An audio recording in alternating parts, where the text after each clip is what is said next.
Salut à tous, bienvenue dans les brefs de l'écho. D'ici 2025, le Fonds de développement des filières cacao-café, le FODEC, a l'ambition de produire 3,3 millions de cabots certifiés afin de porter la production nationale de 300 000 tonnes actuelles à 450 000 tonnes de cacao.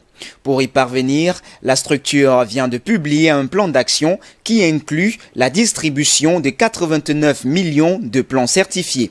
Il faudra également régénérer 41 250 hectares de plantations, créer 33 000 hectares de nouvelles plantations, réhabiliter 100 000 hectares du vieux verger par recépage simple ou par recépage greffage et reconversion génétique.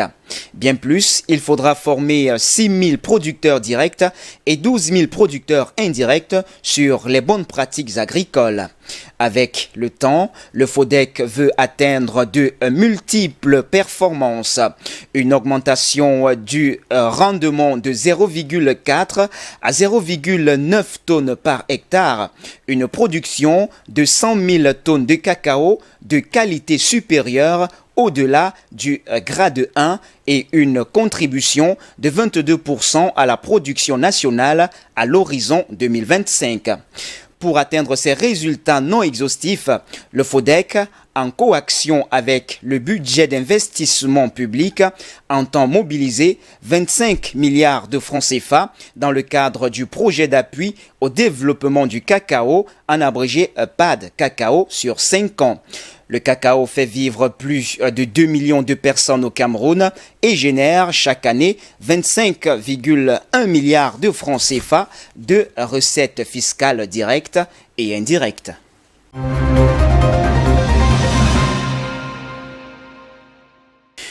Selon les statistiques que vient de publier l'association bananière du Cameroun, la Sobacam, les exportations de bananes du pays ont progressé de près de 10% au mois d'août 2020.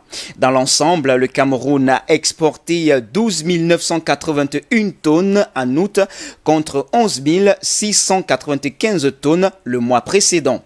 Les exportations de la Société des plantations du Haut-Pendja, PHP, filiale locale de la compagnie fruitière de Marseille, se situe à 10 675 tonnes contre 9 948 tonnes le mois d'avant, soit une hausse de 727 tonnes. La CDC, cette unité agro-industrielle publique qui paye le lourd tribut de la crise dans les régions anglophones du Cameroun, a exporté 1200 tonnes contre 678 tonnes au mois de juillet dernier, soit une progression de 522 tonnes. Beau Plantation, le troisième opérateur de la filière au Cameroun, se situe à 1106 tonnes au mois d'août 2020 contre 1069 tonnes en juillet, soit une performance légèrement haussière de 37 tonnes.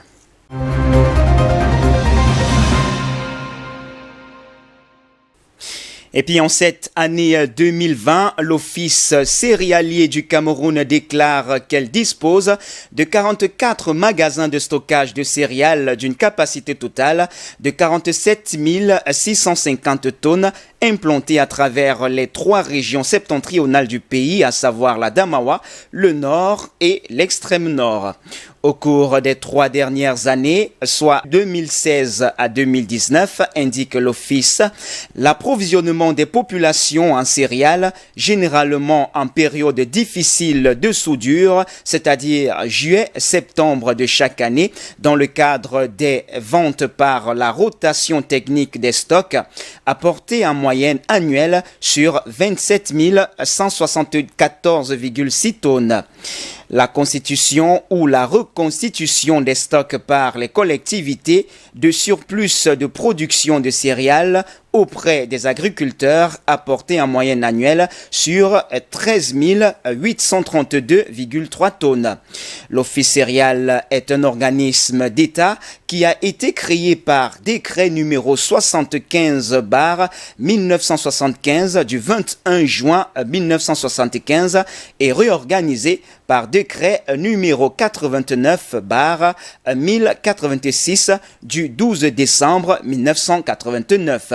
Il a pour mission d'intervenir sur les marchés des zones productrices et consommatrices de céréales en vue de créer un stock régulateur et de sécurité alimentaire permettant de stabiliser les prix d'une campagne à l'autre afin de lutter contre la famine.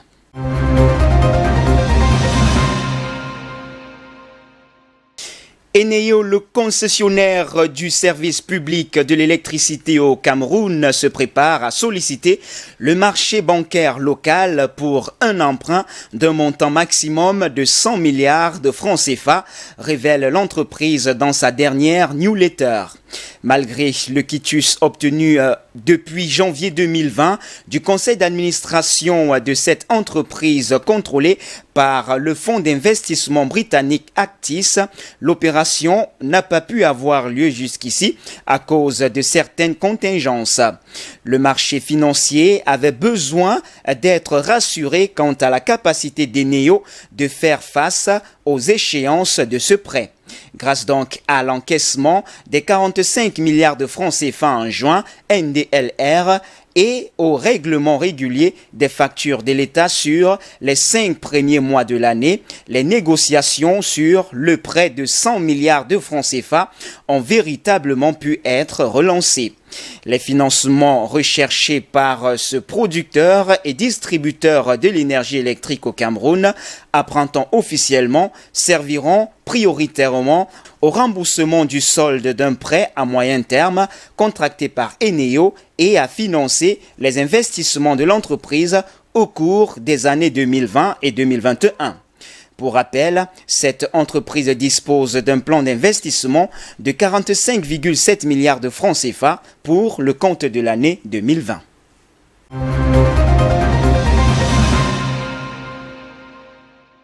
Et puis un tour sur la bourse mondiale, surfant sur la reprise économique et l'évolution de la situation sanitaire.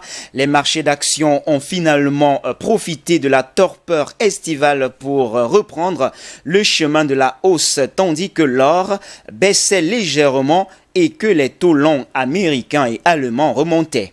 Toutefois, le fait marquant du mois est à chercher du côté des changes avec un nouvel affaiblissement du dollar qui, s'il devait se poursuivre, pourrait finalement impacter la croissance des sociétés européennes.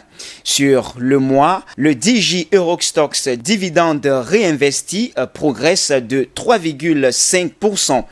Les secteurs cycliques, à savoir industrie, consommation discrétionnaire, énergie et finances, ont été les plus recherchés au détriment des secteurs défensifs, à savoir la santé et la consommation durable, qui se trouvent également pénalisés par la faiblesse du dollar.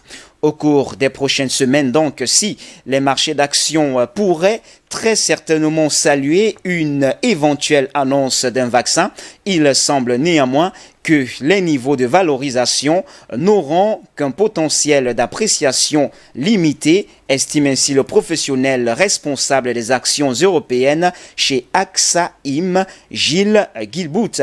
Selon lui, un regain d'incertitude sur la vigueur de la reprise et ou sur la capacité des gouvernements à implémenter les plans de soutien pourrait avoir la voie d'une correction. Eh bien, c'est tout pour les brèves de l'écho de ce jour. Mesdames, Mesdemoiselles et Messieurs, merci de nous avoir suivis. Les informations se poursuivent sur nos antennes d'IBS Télévision. Restez donc des nôtres naturellement.